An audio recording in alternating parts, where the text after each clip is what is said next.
يهده الله ومن يضلل فلا هادي له وأشهد أن لا إله إلا الله وحده لا شريك له وأشهد أن محمدا عبده ورسوله أما بعد.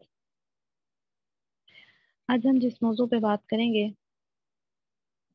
وہ ہے دل کا بگاڑ، یعنی دل کو لاحق بیماریاں، ایسے دل کے اعمال جن کی وجہ سے انسان اللہ تعالیٰ سے دور ہو جاتا ہے، ان کے حوالے سے آج ہم بات کریں گے، ان غلطیوں کو، ان گناہوں کو سمجھنے کی اور پھر اپنا جائزہ لینے کی کوشش کریں گے کہ ہمارے اندر کون سی ایسی بیماریاں موجود ہیں جس کو ہمیں نکال کر دور کرنا ہے، اور کون سے ایسے اعمال ہیں جن کو اس کے متبادل ہمیں لے کر آنا ہے تاکہ ہم اللہ تعالیٰ کے نیک بندوں میں شامل ہو سکیں اور جس مقصد کے لیے اللہ سبحانہ و تعالیٰ نے ہمیں دنیا میں بھیجا ہے اس کو ہم پورا کرنے والے بنے۔ تو اللہ تعالیٰ نے انسان کو دنیا میں جس مقصد کے لیے بھیجا ہے وہ آپ سب جانتے ہیں، وَمَا خَلَقْتُ الْجِنَّ وَالْإِنسَ إِلَّا لِيَعْبُدُونَ۔ اللہ تعالیٰ کہتے ہیں کہ میں نے جن اور انسانوں کو پیدا کیا مگر صرف اس لیے کہ وہ میری عبادت کریں۔ قرآن میں بارہا جگہ پہ اللہ تعالیٰ نے مقاصد بتائے ہیں انسان کو پیدا کرنے کے، اس دنیا کو قائم کرنے کے، آسمان کے قائم کرنے کے، اور پھر رہنمائی کے لیے اللہ تعالیٰ نے ایک سلسلہ بھی رکھا، جب جب ضرورت پیش آئی انبیاء کرام بھیجے، اپنی کتابیں بھیجی، اور ہم وہ آخری امت ہے جن کے پاس اللہ تعالیٰ کے آخری نبی آئے اور اللہ تعالیٰ کی یہ آخری کتاب ہمارے پاس آئی، اور اس میں ہر طرح کے مسائل کا حل ہے، زندگی گزارنے کا طریقہ ہے، ہر پریشانی کا حل ہے، دنیاوی اعتبار سے اور جنت کے اعتبار سے بھی، کہ اگر ہمیں جنت کو حاصل کرنا ہے تو کن راستوں کو اپنانا ہے۔ تو اصل میں قرآن جو ہے وہ جنت کا راستہ بھی ہے۔ تو یہ سب چیزیں ہمارے پاس موجود ہیں، اب ہماری ذمہ داری ہے کہ ہم ان کو سمجھیں اور اس کے مطابق اپنی زندگیوں کو ڈھالنے کی کوشش کریں، اور انبیاء کرام جو ہمیں زندگیاں دے کر گئے، جس طرح سے انہوں نے طریقہ کار بتایا اس پر ہم عمل کرنے کی کوشش کریں۔ تو یہاں پر ہم دیکھیں گے کہ دل کو جو ہے وہ کون کون سی بیماریاں لاحق ہوتی ہیں جو قرآن کے مطابق بھی پتہ چلتی ہیں، قرآنی آیات سے بھی اور احادیث سے بھی، اور دیکھیں گے کہ ایسی کون سی بیماریاں جن کی وجہ سے اللہ تعالیٰ نے پچھلی قوموں کو بھی وارن کیا اور یہاں تک کہ ان پر عذاب بھی نازل کیے، اور آج اگر ہم دیکھیں جائزہ لیں تو امت مسلمہ میں بھی وہ موجود ہیں۔ اور اس وقت اگر ہم دیکھیں تو جو حالات ہیں اس وقت، ایسا ہی لگتا ہے کہ اللہ تعالیٰ ہم سے ناراض ہیں، جبکہ ہم اتنے برکت والے مہینے میں موجود ہیں، اس کے باوجود ایسی اللہ تعالیٰ کی طرف سے نشانیاں ہمارے اوپر آ رہی ہیں، کبھی بہت زیادہ بارش کا آنا اور فصلوں کا تباہ ہونا، اور یہ زلزلے، اور پھر کثرت سے بارش اور آندھیاں، یہ سب چیزیں جو ہے دکھا رہی ہیں ہمیں کہ اللہ تعالیٰ ہم سے ناراض ہے، ہمیں بہت زیادہ رجوع کرنے کی ضرورت ہے، اور رجوع کرنے کے لیے بھی ہمیں راستہ پتہ ہوگا تو ہی ہم رجوع بھی کر سکیں گے۔ اگر ہمیں صحیح راستہ نہیں پتہ ہوگا اور اپنی غلطیوں کا نہیں ہمیں علم ہوگا تو ہم غلطیوں کو بھی درست نہیں کر سکتے، اور پھر یہ کہ ہم صحیح راستے پر بھی نہیں چل سکتے جب تک کہ ہمارے پاس علم نہ ہو۔ تو اس لیے برائی سے بچنے کے لیے برائی کا علم ہونا بھی ضروری ہے، اور نیکی کے راستے پر چلنے کے لیے نیکی کے راستوں کا علم ہونا بھی ضروری ہے۔ تو اب ہم آج چونکہ بیٹھے ہیں اپنے دل کو پاک کرنے کے لیے، دل کو جو بیماریاں لاحق ہیں ان کو دور کرنے کے لیے، تو ہم ان کے بارے میں دیکھیں گے۔ تو پہلی بیماری جو دل کے حوالے سے آتی ہے وہ ہے آسائش پرستی۔ اس کا اگر عام فہم ہم معنی دیکھیں تو اس کا معنی ہے نعمتوں میں وسعت اور پر آسائش زندگی گزارنا، یہ آسائش پرستی میں آتا ہے۔ سورہ مومنون کی آیت نمبر 33 میں بھی آتا ہے وَأَطْرَفْنَاهُمْ فِي الْحَيَاةِ الدُّنْيَا، اور ہم نے انہیں دنیاوی زندگی میں خوشحال کر رکھا تھا۔ سورہ ہود کی آیت نمبر 116 میں آتا ہے ظالم لوگ تو اس چیز کے پیچھے پڑ گئے جس میں انہیں آسودگی دی گئی، یعنی خوشحالی دی گئی، اور وہ گناہ گار تھے۔ سورہ فجر کی آیت نمبر 15 میں آتا ہے انسان کا یہ حال ہے کہ جب اسے اس کا رب آزماتا ہے اور عزت اور نعمت دیتا ہے تو کہتا ہے کہ میرے رب نے مجھے عزت دار بنایا۔ تو ان آیات میں اس چیز کی وضاحت کی گئی کہ جو گناہ گار لوگ ہیں اور جو پہلے امتیں تھیں انہیں اللہ تعالیٰ نے خوشحالی دی تھی، دنیاوی اعتبار سے ان کے پاس بہت زیادہ مال بھی تھا، اور قوت کے اعتبار سے بھی، صحت کے اعتبار سے بھی بہت قوی تھے، اور یہ کہ ان کے پاس اولادیں تھیں، مال تھا، مطلب بہت کچھ اللہ تعالیٰ نے انہیں دیا، لیکن وہ سب چیزیں ہونے کے بعد انہوں نے کیا کیا کہ اللہ تعالیٰ کے ہی نافرمان بن کے اور اللہ تعالیٰ کی ہی ناشکری کر دی۔ یہاں پہ یہ وضاحت کی گئی کہ اللہ تعالیٰ کہتے ہیں کہ وہ اس چیز کے پیچھے پڑ گئے جو انہیں خوشحالی دی گئی تھی، یعنی وہ اس پہ ہی ہو کر رہ گئی، اور جس نے خوشحالی دی تھی، جس نے نعمتیں دی تھی، ان کو انہوں نے بلا دیا، اور پھر اللہ تعالیٰ نے کہا کہ وہ گناہ گار تھے۔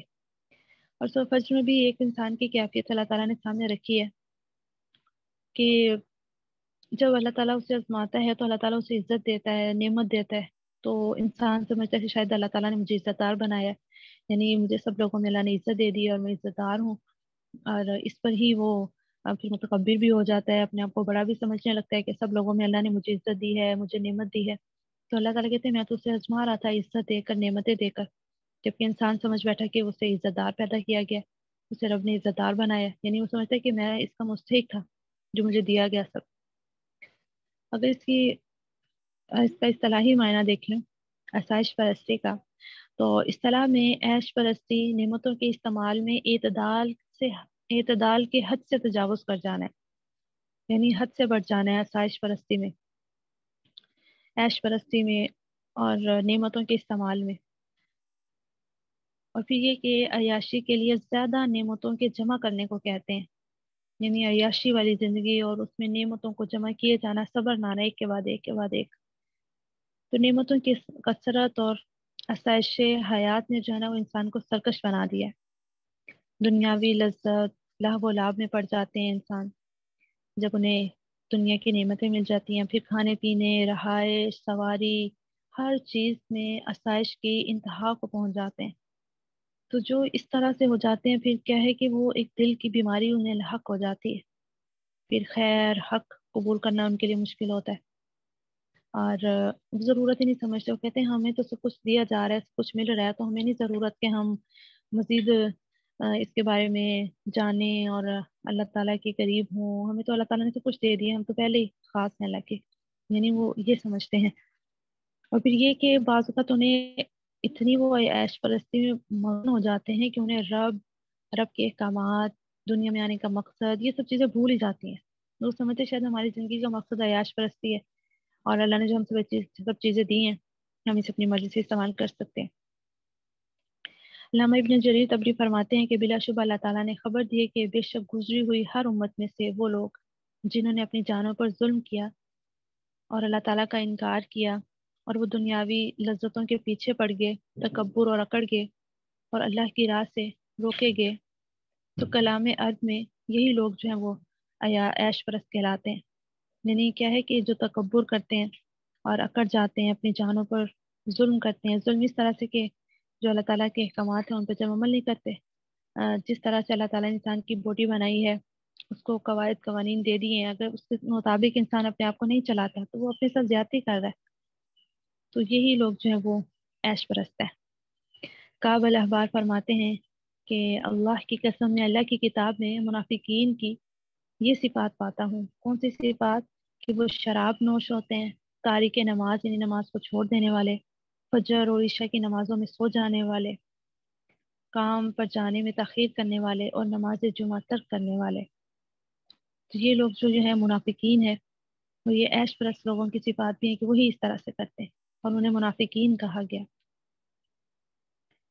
اور پھر یہ کہ ان کی ہلاکت ہے دنیا میں بھی، اللہ تعالیٰ نے انہیں ہلاک کیا۔ پچھلی قوموں کی اگر ہم بات کریں، اللہ تعالیٰ جب ان کے تذکرہ قرآن پاک میں کرتے ہیں تو جیسے پیچھے بھی آپ کے سامنے آیت رکھی تھی، تو اللہ تعالیٰ کہتے ہیں کہ انہیں ہم نے دنیاوی اعتبار سے بہت کچھ دیا تھا، ان کو مال بھی دیا، اولاد بھی دی، ان کو بادشاہت بھی دی، حکومت بھی دی، سب چیزیں ہونے کے بعد کیا کیا کہ انہوں نے اللہ تعالیٰ کی نافرمانی کی، تو پھر اللہ تعالیٰ نے ان بادشاہوں کو ان کی قوموں سمیت جو ہے وہ ہلاک کر دیا۔ پچھلی قومیں گزری، ان پر کس طرح سے عذاب آئے، کسی کو غرق کر دیا گیا سیلاب کے ذریعے سے، اور کسی پر آندھی چلا دی گئی، کسی پر پتھر برسائے گئے، یہ سب ان کی عیاش زندگی تھی، اللہ کی نافرمانی تھی۔ اور پھر عیش پرستی سے کیا ہوتا ہے کہ انسان نیکی سے دور ہو جاتا ہے، اور پھر انسان ناشکرا بن جاتا ہے، ناشکری کرنے لگتا ہے۔ سیدنا ابو سعید خدری بیان کرتے ہیں کہ نبی کریم صلی اللہ علیہ وسلم ایک دن ممبر پر تشریف فرما ہوئے اور ہم بھی ممبر کے ارد گرد بیٹھے، آپ نے فرمایا میں اپنے بعد تم لوگوں کے متعلق دنیا کی زیب و زینت سے ڈرتا ہوں کہ اس کے دروازے تم پر کھول دیے جائیں گے. یعنی یہ زیب و زینت دنیا کی یہ سب چیزیں آسائشیں آج ہم دیکھتے ہیں اپنے ارد گرد کتنی لگژری زندگی گزر رہی ہے کچھ لوگوں کی، اور ہمارے سامنے ہے. ہم اپنے بڑے لوگوں کو دیکھیں، حکومت چلانے والوں کو دیکھیں، اور پھر نچلے لوگوں کو دیکھیں. آپ واضح فرق اس میں دیکھ سکتے ہیں. اور سبق حاصل کرنے والے سبق بھی حاصل کرتے ہیں. تو مال اور اولاد جو ہے نا اسے اللہ تعالیٰ نے اتنا کہا ہے کہ ایک طرح سے تو یہ نعمتیں ہیں نا، انسان کی ضرورت بھی ہے، لیکن جو مال اور اولاد کے پیچھے پڑ جاتا ہے پھر وہ اس کے لیے فتنے کا باعث بن جاتے ہیں. دوسری جو بیماری دل کی ہے وہ ہے نفاق. یعنی نفاق کہتے ہیں کسی چیز کو چھپانا اور انتہائی پوشیدہ رکھنا. اگر شرعی تعریف اس کی دیکھیں تو اس کا مطلب ہے کہ خیر کا اظہار کرنا اور شر کو چھپانا. نفاق کی کئی اقسام بیان کی گئی ہیں: نفاق اکبر، نفاق اصغر. نفاق اکبر میں جو نفاق ہوتا ہے وہ اعتقادی نفاق کہلاتا ہے. یعنی انسان کے عقیدے میں نفاق ہے. بظاہر وہ اللہ تعالیٰ، اللہ کے رسول، انبیاء، تمام آسمانی کتابوں، آخرت کے دن پر ایمان لاتا ہے، لیکن دل میں وہ شک میں ہے. یا تو وہ اللہ تعالیٰ کے حوالے سے شک میں ہے، یا انبیاء کرام کے حوالے سے شک میں، یا پھر آخرت کے حوالے سے شک میں. تو اسے کہتے ہیں نفاق اکبر، جو کہ انسان کو کفر تک لے جاتا ہے. اور دوسرا نفاق اصغر یعنی عملی نفاق، کہ بظاہر انسان نیک بنتا ہے، اچھی اچھی باتیں کرتا ہے، اور دوسروں کو ترغیب بھی دیتا ہے، لیکن اپنا اس کا عمل جو ہے انتہائی ناقص ہے. عملی اعتبار سے وہ اس طرح سے عمل نہیں کرتا جس طرح سے لوگوں کو بتاتا ہے. تو یہ نفاق کہلاتا ہے، نفاق اصغر. اور اگر دیکھا جائے آج کے دور میں عام انسانوں میں بھی، مسلمانوں میں بھی یہ نفاق بہت زیادہ ہے. جب اللہ تعالیٰ کا خوف نہیں ہوتا نا، اور جب دین کی سمجھ نہیں ہوتی، انسان شعوری زندگی نہیں گزار رہا ہوتا، تو نفاق بہت آسانی کے ساتھ انسان کے اندر آ جاتا ہے. اس کو محسوس بھی نہیں ہوتا، وہ سمجھتا ہے یہ تو دنیا میں چلنے کے لیے ضروری ہے شاید. ہم اپنی اسکول لائف، کالج، آگے مزید جہاں جہاں بڑھتے جائیں ہمیں ضرور ایسے لوگ اپنے ارد گرد بھی نظر آتے ہیں. کہیں ہم خود بھی بن جاتے ہیں ایسے کہ بظاہر ہم اس کے دوست ہوتے ہیں، اس کے ساتھی ہوتے ہیں جب تک ہمیں اس سے فائدہ ہوتا ہے، لیکن جب ہمیں لگتا ہے اب ہم اسے فلاں بندے سے فائدہ نہیں پہنچنے والا تو ہم اپنی دوستیاں بھی ختم کر دیتے ہیں. وہ جو توفیق و تحائف کا تبادلہ تھا وہ بھی منقطع ہو جاتا ہے، اور فاصلے آہستہ سب ختم ہونا شروع ہو جاتے ہیں، دوریاں پڑ جاتی ہیں. جبکہ جب تک ہمیں ضرورت تھی تو ہم اس کی تعریفیں کر رہے تھے، اس کو سر پہ بٹھا رکھا تھا، ہر جگہ ہم اسی کا نام لیتے تھے. تو یہ نفاق میں آتا ہے، اور یہ ہر لیول پہ الگ درجے کا ہوتا ہے. تو دوستیوں میں بھی نفاق ہے، کہیں رشتوں میں نفاق ہے، کہیں ساس سسر میں، کہیں بہنوں میں، اور کہیں جو ہے وہ سسرالی رشتوں میں. تو بظاہر آپ تعریفیں کر کے ان کے اندر کا بیج جان لیا جاتا ہے، اور بعد میں اس کو بڑھا چڑھا کر مزید آگے بنا دیا جاتا ہے. یعنی اس کی زندگی کو تباہ کرنے کے لیے ایک حربہ استعمال کیا جاتا ہے اپنائیت کا. یہ نفاق میں آتا ہے. نفاق صرف یہ نہیں ہے کہ آپ نیکی کی باتیں کریں، نفاق یعنی بہت سی معاملات میں نفاق عورتیں خصوصاً یہ کرتی ہیں، رشتوں کے حوالے سے بہت زیادہ. اور دوسرا مجھے جہاں تک لگتا ہے کہ آج کل اگر نفاق دیکھیں نا تو علماء میں بہت زیادہ نفاق آ چکا ہے. اللہ تعالیٰ ہمیں ایسے علماء میں شامل نہ کرے اور ایسے علماء کے شر سے بھی بچائے. بظاہر وہ ممبر پر بھی تشریف فرما ہے، بڑی بڑی تقاریر بھی کر رہے ہیں، لوگوں کو اللہ تعالیٰ سے ڈرا بھی رہے ہیں، اور جب اپنی باری آتی ہے تو وہ اللہ تعالیٰ کا جو ڈر ان کے دل میں نہیں ہوتا، صرف زبان اور دماغ پہ ہے. ان کو احادیث بھی یاد ہیں، ان کے ریفرنسز بھی یاد ہیں، بہت اچھے خطیب بھی ہیں، سارا دن مساجد میں گزارتے ہیں، لیکن جب تنہائی میں آتے ہیں تو ان کی تنہائیاں جو ہیں وہ انتہائی خراب ہیں. اور میں نے اپنی آنکھوں سے بھی ایسے کئی لوگوں کو دیکھا جو اس طرح کے پائے گئے، اور بہت زیادہ اس وقت تکلیف ہوئی، اور ایسے سوال ذہن سے اٹھے تھے کہ ان کا جواب نہیں مل رہا تھا. اور پھر میں نے اللہ بھی چھوڑ دیا، اللہ آپ ہی ان کا جواب دیجیے کہ ایسا کیوں ہے کہ جن کے پاس اتنا علم بھی آ جاتا ہے، قرآن و حدیث وہ جان چکے ہیں، لیکن ان کا عملی عمل جو ہے وہ ایسا عجیب ہے کہ وہ خود برائی میں ڈل جاتے ہیں. تو اللہ تعالیٰ سے جو ہے نا ہمیں دعا کرتے رہنا چاہیے کہ اللہ تعالیٰ علم کو حاصل کر لینے کے بعد اس پر عمل کرنا ہمارے لیے آسان کرنا. بہت سی دعائیں ہمیں ایسے ملتی ہیں جس میں نبی صلی اللہ علیہ وسلم نفاق سے پناہ مانگا کرتے تھے. کل کی دعا جو میں نے شیئر کی تھی اس میں بھی نفاق کے حوالے سے پناہ مانگی گئی تھی. تو نفاق جو ہے نا یہ بہت بڑی آپ کہہ لیں کہ برائی ہے جو انسان کو ختم کر دیتی ہے، اور نفاق آ جائے نا تو پھر اعمال بھی ہمارے خطرے میں پڑ جاتے ہیں۔ تو ہمیں اپنا جائزہ ضرور لیتے رہنا چاہیے کہ نفاق نہ لے کر آئیں ہم اپنے اندر، کہ ہم بظاہر نیک نہ بنے۔ ابھی میری ایک ساتھی تھی، بہت پیاری ساتھی تھی، اتنی ان کے دل میں خیر تھی اور اتنا وہ دین کا کام کرنا چاہتی تھی۔ تو جب ان کا رشتہ ہوا تو جو دیکھنے آنے والے تھے، جو فیملی تھی، بہت زیادہ اپنے آپ کو انہوں نے دیندار گھرانہ پیش کیا، اور جب بھی بات ہونی نماز روزے حج زکوٰۃ کے علاوہ ان کی کوئی دوسری بات ہوتی تھی تو بہت خوش تھی وہ کہ اچھا مجھے اچھا کرانہ مل گیا، جیسی وش تھی وہ مل گیا، اب میں ضرور اگلے گھر میں جا کے بھی دین کا کام کر سکوں گی۔ لیکن جب اس کی شادی ہوئی، چند ماہ گزرے، تو بالکل اپوزٹ وہ فیملی تھی۔ یہاں تک کہ اگر وہ نماز پڑھی تو اس کے نماز پڑھنے پہ اسے تانے دیے گئے، اور اگر تسبیحات کر رہی ہیں تو تانے دیے گئے، اور گھر والوں سے میل جول ختم کر دیا گیا۔ مطلب ایسا محسوس ہوا جیسے اس کی شادی نہیں ہوئی بلکہ اسے قید خانے میں پہنچا دیا گیا۔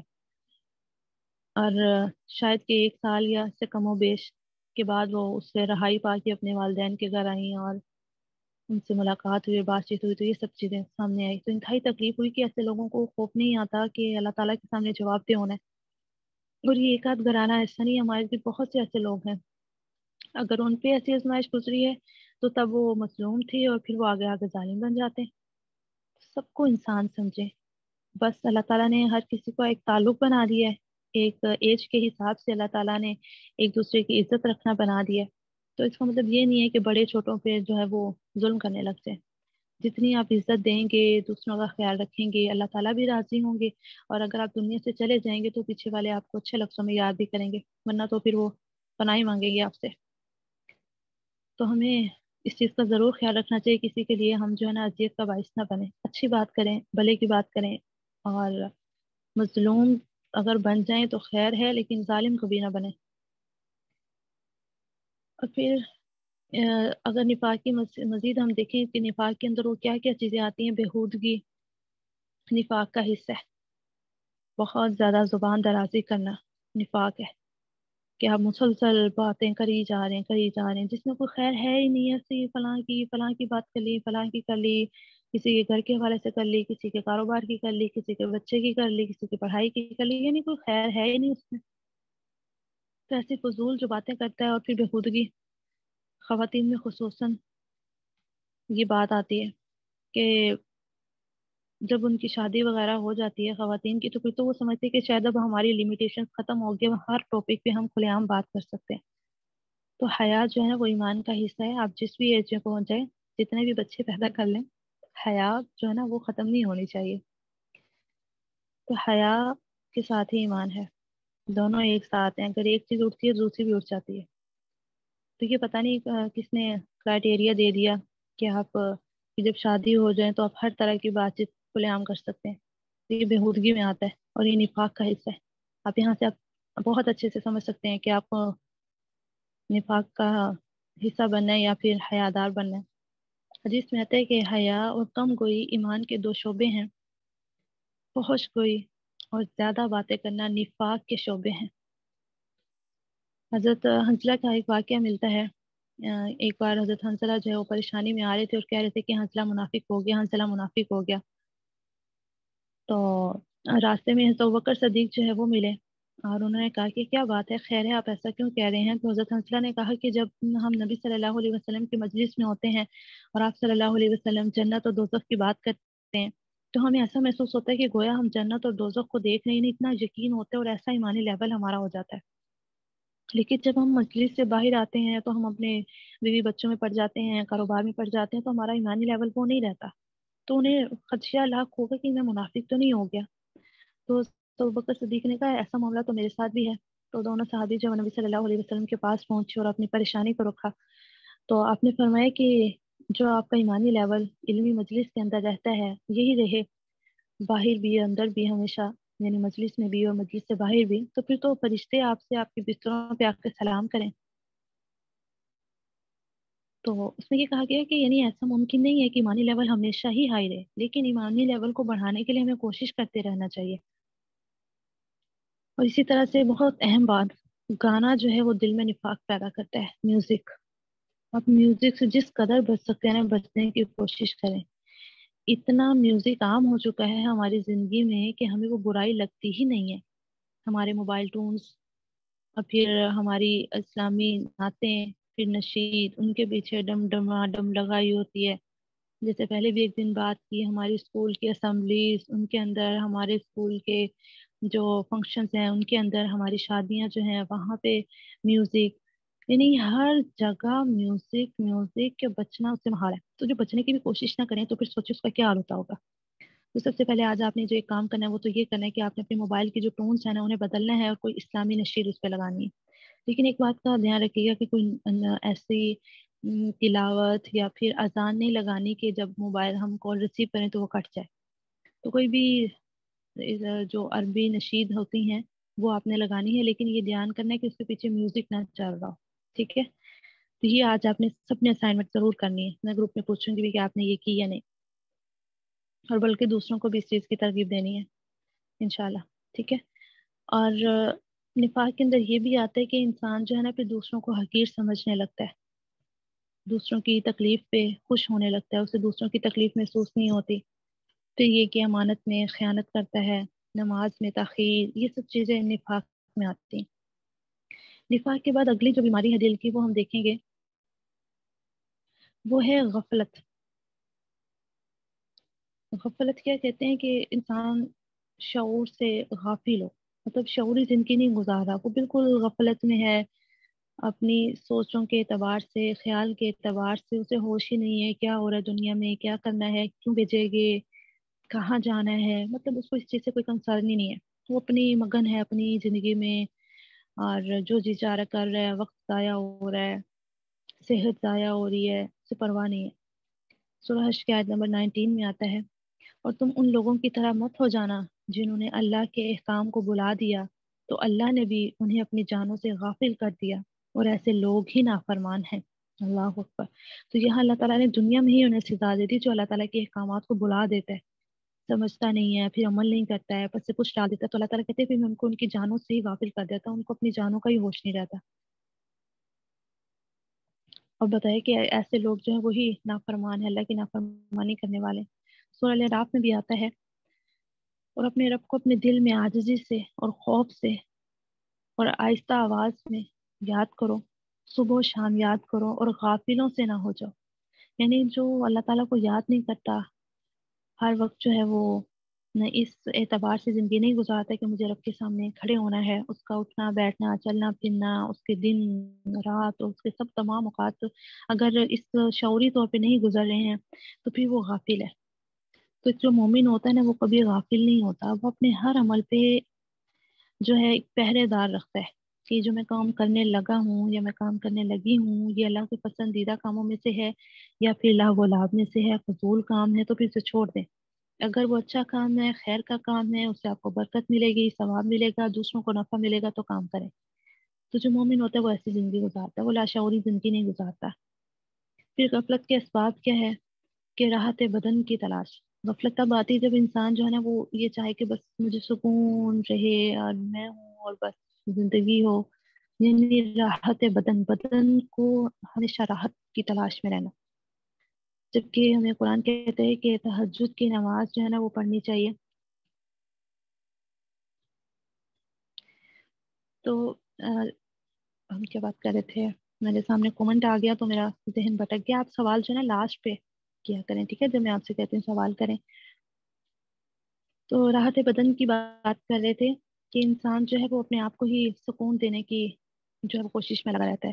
اور ہمیں قرآن کیا کہتے ہیں کہ تہجد جو ہے وہ پڑھنی چاہیے، کیونکہ تہجد جو ہے وہ نفس کو مارنے کے لیے بہت اعلیٰ ہے، بہت افضل پریکٹس ہے. تو انسان کو نا اپنے نفس کو ہمیشہ اگر وہ راحت میں رکھے تو انسان بگڑ جاتا ہے. تو اپنے نفس کو کچلنا چاہیے، ہمیں کبھی کبھی اس کے خلاف چلنا چاہیے. دنیاوی لذات کی حرص جو ہے وہ انسان کو غافل کر دیتی ہے. گناہ کا شعور جو ہے وہ ختم ہو جاتا ہے غفلت کی وجہ سے. انسان کو گناہ جو ہے نا وہ گناہ نہیں لگتا. اور اب بھی آپ دیکھیں ہمارے ساتھ بھی ایسا ہوتا ہے، ہمارے ارد بھی ایسا ہوتا ہے کہ گناہ سرے عام ہو رہے ہوتے ہیں لیکن ہمیں فرق ہی نہیں پڑتا. بہت سے مرد ایسے ہیں جنہیں اپنی بیٹیوں کو، اپنی بیویوں کو ننگے سر باہر لے کے جاتے ہوئے کوئی ذرا بھی درد محسوس نہیں ہوتا، کوئی احساس نہیں ہوتا کہ یہ گناہ ہے، ہم اللہ کی نافرمانی کر رہے ہیں، وہ بھی سر عام کر رہے ہیں۔ ایک گناہ ہے کہ آپ نے اکیلے میں کر لیا، ایک گناہ ہے آپ سر عام کر رہے ہیں، اس کی زیادہ سختی ہے اللہ تعالیٰ کے نزدیک۔ تو آپ دیکھیں کہ اللہ نے پردے کا حکم دیا، چلیں پردے میں آگے اگر جائیں تو اس میں بہت ڈیٹیل ہے، لیکن کم از کم سر تو ڈھانپا جائے، کم از کم دوپٹہ تو اچھے سے لپیٹا جائے۔ بالکل ہی نہ ہونے کے برابر دوپٹے اور ایسے چست لباس پہن کے مرد بڑے مزے سے مارکیٹس میں لے کے پھر رہے ہیں، تو یہ ہے کہ گناہ کا پھر شعور ہی ختم ہو جاتا ہے۔ خواہشات نفس کی پیروی، اپنی ہر خواہش کو پورے کرتے رہنے سے بھی جو ہے نا انسان غافل ہو جاتا ہے۔ اپنی ہر خواہش کو نہیں پورا کرنا چاہیے، کچھ خواہشیں جو ہیں وہ جنت کے لیے چھوڑ دینی چاہیے۔ پھر کھیل تماشا، یعنی دنیاوی ایسی فنکشنز یا ایسے پروگرامز کو دیکھتے رہنا یا ان میں شرکت کرتے رہنا جن میں خیر نہیں ہے۔ پھر اہل غفلت کی صحبت، یعنی آپ کے دوست ایسے ہیں جو غافل ہیں تو پھر اس کا اثر آپ پہ بھی ہوگا۔ قرآن سے غفلت، ذکر الہی سے غفلت، یہ سب چیزیں جو ہے پھر انسان کو غافل کر دیتی ہیں۔ جب ظاہری بات ہے قرآن نہیں پڑھیں گے تو نہ موٹیویشن ملے گی، نہ تذکیر ہوگی، نہ ہمیں اللہ تعالیٰ کے احکامات پتہ چلیں گے، تو پھر انسان ظاہری بات ہے غافل ہی ہوگا۔ پھر ذکر الہی سے بھی غافل، جب انسان ذکر نہیں کرتا تو شیطان جو ہے اس کا ساتھی بن جاتا ہے۔ حدیث میں آتا ہے کہ انسان کے دل کے دو خانے، ایک میں شیطان رہتا ہے اور ایک میں انسان۔ اگر انسان اللہ تعالیٰ کا ذکر کرتا ہے تو شیطان وہاں سے بھاگ جاتا ہے، لیکن اگر انسان اللہ تعالیٰ کا ذکر نہیں کرتا تو پھر فرشتہ اس دل میں نہیں رہتا، پھر شیطان جو ہے وہ اس دل پہ دھرنا دے کے بیٹھ جاتا ہے۔ اور آپ دیکھیں کہ جب ہم اپنی زندگی کا اسٹیئرنگ جو ہے وہ شیطان کو پکڑا دیا تو پھر وہ جہاں چاہے ہمیں لے جائے، پھر ہمیں فرق ہی نہیں ہوتا۔ ہمیں تو لگتا ہے کہ ہمارا دل کر رہا ہے، میری مرضی، میری زندگی، میری مرضی۔ یہ جیسے آپ نے دیکھا ہوگا خواتین نکلتی ہیں عورت مارچ لے کے، میرا جسم میری مرضی، تو پھر انسان یہ کرتا ہے جب وہ غافل ہو جاتا ہے۔ تو پھر ظاہری بات ہے جب شیطان نہیں آپ کو لے کر چلنا ہے تو پھر شیطان کی باتیں مانیں گے نا۔ پھر اسی طرح سے دل کی بیماریوں میں آتا ہے محبت و عشق، اور یہ آج ہمارے ہاں بہت زیادہ ہے۔ اصل چیز ہے کہ ہم اللہ تعالیٰ سے محبت کریں، سب سے پہلا حق ہے کہ اللہ تعالیٰ سے محبت کی جائے۔ جیسے قرآن پاک میں بھی آتا ہے کہ جو ایمان والے ہیں وہ تو اللہ تعالیٰ سے محبت میں شدید تر ہوتے ہیں۔ اللہ کے رسول سے محبت، اللہ کے قرآن سے، کلام سے محبت، علماء کی محبت، اور یہ سب چیزیں جو ہے یہ کرنے کی چیزیں ہیں، ان سے محبت کرنے سے ہمیں فائدہ ہوگا۔ لیکن یہاں پہ غیر محرم کی محبت جو ہے اس میں لڑکے لڑکیاں جو ہیں وہ شامل ہیں، مشغول ہیں۔ ہمارے اسکول، یونیورسٹیاں، کالجز، یہ سب ان میں یہی چل رہا ہے کہ بس عشق و محبت کی داستانیں ہیں، کہانیاں لکھی جا رہی ہیں، اور پھر اس پہ پوئٹری جو ہے وہ پیش کی جا رہی ہے، اس کو پڑھ پڑھ کے، دیکھ دیکھ کے، سن سن کے سب بگڑتے جا رہے ہیں۔ تو یہ غفلت کی زندگی ہے، دل کی بیماریوں میں سے ہے غیر اللہ کی محبت۔ تو غیر اللہ کی محبت سے پناہ مانگنی چاہیے، اور پھر اس عاشقی، معشوقی، ان سب چیزوں سے بچنا چاہیے۔ ایسے پروگرامز، یہ ڈرامے وغیرہ دیکھ دیکھ کے جو ہے نا پھر یہ ریئل لائف میں بھی ہونا شروع ہو گیا۔ پہلے ڈرامے میں ہوتا تھا، اب ریئل لائف میں بھی ہوتا ہے۔ تو ان چیزوں سے بچنا چاہیے، ایسے بےہودہ قسم کے ڈرامے، بلکہ ڈرامے کو بھی نہیں دیکھنا چاہیے جن میں ظاہر بات اس کا نام ہی ڈرامہ ہے کہ اس میں حقیقت نہیں ہے، جھوٹ ہے سارا۔ تو پھر جھوٹ کیوں ہم بیٹھ کے دیکھیں اور وقت ضائع کریں؟ اور پھر اس میں نامحرم لوگ، ان کو دیکھنا، آنکھوں کا زنا ہے، گانے سننا کانوں کا زنا ہے۔ تو یہ ساری باتیں گناہ میں آتا ہے سب چیزیں۔ تو ایسے پروگرام کو دیکھنے سے خود بھی بچیں اور اپنے بچوں کو بھی بچائیں تاکہ وہ عشق و محبت میں گرفتار نہ ہو۔ اور پھر دنیا کی محبت، یہ دل کی بیماریوں میں سے کہ آپ کو دنیا اتنی عزیز لگتی ہے، آپ دنیا کے لیے سب کچھ کرنا چاہتے ہیں اور آخرت کو بھلا بیٹھتے ہیں، جبکہ اللہ تعالیٰ کہتے ہیں کہ دنیا اور آخرت دونوں کو لے کر چلیں، دنیا کا حسنہ بھی مانگے، آخرت کا حسنہ بھی مانگے۔ دنیا کے لیے کوشش کریں جتنا دنیا میں رہنا ہے، لیکن اصل گھر جو ہے اس کو نہیں بھولنا چاہیے، اس کے لیے کوشش کرتے رہنا چاہیے۔ ہمارے ہاں کیا ہوتا ہے کہ ہم دنیا کے لیے سب کچھ کرتے ہیں، پہلے چھوٹے ہوتے ہیں تو ہمیں اسکول میں داخل کرا دیا جاتا ہے، پھر ہمیں ہمارا آہستہ آہستہ پلان بن جاتا ہے، بھائی مجھے ڈاکٹر بننا ہے، مجھے انجینئر بننا ہے، مجھے فلاں بننا ہے، مجھے فلاں بننا ہے۔ پھر ہم اس خواب کو لے کر اپنی زندگی کا آغاز کر دیتے ہیں، یہاں تک کہ شادی کی عمر پہنچ جاتے ہیں، شادیاں ہو جاتی ہیں، پھر بچے ہو جاتے ہیں، پھر اسی طرح سے زندگی جو وہ تمام ہوتی جا رہی ہے۔ کسی کو ہم قرآن پڑھنے کی دعوت دیں تو وہ کہتے ہیں ابھی بچے چھوٹے ہیں، جب بچے بڑے ہو جاتے ہیں پھر وہ کہتے ہیں آپ بچوں کی شادیاں کر لیں پھر آئیں گے۔ پھر بچوں کی شادیاں ہو جاتی، پھر وہ کہتے ہیں اب ہم پوتے دوتے والے ہو گئے ہیں تو ہمارے پاس فرصت نہیں ہے، اور یوں ہی دنیا سے رخصت ہو جاتے ہیں قرآن کی تعلیم حاصل کیے بغیر۔ ایک ہی کتاب اللہ نے دی تھی، صرف وہ کتاب پڑھنے کے لیے ہمارے پاس وقت نہیں ہوتا، باقی دنیا جہان کی کتابیں ہم نے پڑھ رکھی ہوتی ہیں، ان کے پیپرز دے رکھے ہوتے ہیں، ڈگریاں ہمارے ہاتھوں میں ہوتی ہیں، لیکن سب ڈگریاں آپ کو پتہ دنیا میں رہ جانی۔ قرآن کی ڈگری اگر ہمارے ہاتھ میں نہ بھی ہوئی، لیکن قرآن اگر ہم نے پڑھا ہوا تو وہ ہمارے ساتھ جائے گا۔ اس پر ہم الگ سے ایک سیشن لے چکے ہیں قرآن کی اہمیت فضیلت کے حوالے سے، اگر آپ نے نہیں سنا تو آپ ضرور جو عائشہ آن لائن اکیڈمی کا چینل ہے وہاں سے سنیے، تاکہ تذکیر ہو سکے اور فائدہ ہو۔ پھر دل کی بیماری میں آتا ہے تکبر، اپنے آپ کو بڑا سمجھنا، اپنی صلاحیتوں کو اپنا سمجھنا، جبکہ صلاحیتیں اللہ تعالیٰ کی دی ہوئی ہیں۔ اگر ہم اچھا بولنا جانتے ہیں، یا ہم اچھا لکھنا جانتے ہیں، یا اور ہمارے پاس کوئی خوبی ہے، تو سب اللہ کی دی ہوئی ہیں۔ اللہ تعالیٰ جب چاہیں واپس لے سکتے ہیں، اللہ تعالیٰ ہمیں ایسی آزمائش سے بچائیں۔ تو سب کو اللہ تعالیٰ کا سمجھنا اور عاجزی کے ساتھ رہنے والے کامیاب۔ اگر تکبر ہمارے اندر آ جائے تو تکبر جو ہے نا وہ انسانوں کی صفت نہیں ہے۔ شیطان نے بھی تکبر ہی کیا تھا، تو آپ دیکھتے ہیں اس کو کہاں سے کہاں مقام مل گیا۔ پھر حسد کرنا، دوسروں کو جو کامیابی مل رہی ہے یا نعمتیں مل رہی ہیں ان پر جالس ہونا، اور دل میں آنا کہ یہ ان کو کیوں مل گیا جبکہ اس کا مستحق تو میں تھا یا میں تھی۔ تو اللہ تعالیٰ بہتر جانتے ہیں کون کس کا مستحق ہے۔ تو دوسروں کی جو نعمتیں خوشیاں ملتی ہیں اس پر کبھی بھی حسد نہ کریں، بلکہ ماشاء اللہ کہہ دیں، اور اللہ تعالیٰ سے دعا کریں یا اللہ جیسے آپ نے اس کو دیا مجھے بھی دے دیں۔ تو اللہ تعالیٰ کے خزانوں میں تو کوئی کمی نہیں ہے کہ اللہ تعالیٰ اس کو نہ دے اور آپ کو دیں۔ تو جس کو ملا ہے اس پر اس کو خوشخبری دیں، اس کو مبارکباد دے دیں اور ماشاء اللہ بول دیں، اور اپنے لیے دعا کر دیں۔ اور ہمیں نہیں پتہ ہے کہ دوسرے کو اس نعمت کو حاصل کرنے میں کتنی دعائیں کرنی پڑی، شاید ہم نے اس لیول کے بھی دعائیں نہیں کی ہوں، اور ہمیں نہیں پتہ کہ اس تکلیف کے پیچھے اس کو کتنے غم لاحق تھے۔ شاید ہم ان غموں سے نہیں گزرے، اگر ہم دوسروں کے جو غم لاحق تھے ان سے اگر ہم نہیں گزرے تو پھر دوسروں کی نعمتوں پر ہم کیوں حسد کریں۔ ہر انسان کی اپنی زندگی ہے، اللہ تعالیٰ نے ہر انسان کا اپنا نصیب بنایا، اس کی اپنی ایک زندگی ہے، اس کا اللہ تعالیٰ نے اپنا ایک طریقہ کار بنایا، زندگی میں کیا کیا ہونا ہے وہ الگ اس کی تقدیر ہے۔ تو بس اچھا اللہ تعالیٰ سے مانگتے رہنا چاہیے اور صبر شکر کے ساتھ زندگی گزارتے رہنا چاہیے۔ اور پھر اسی طرح سے غضب، شہوت، حرص، یہ دل کی بیماری ہیں۔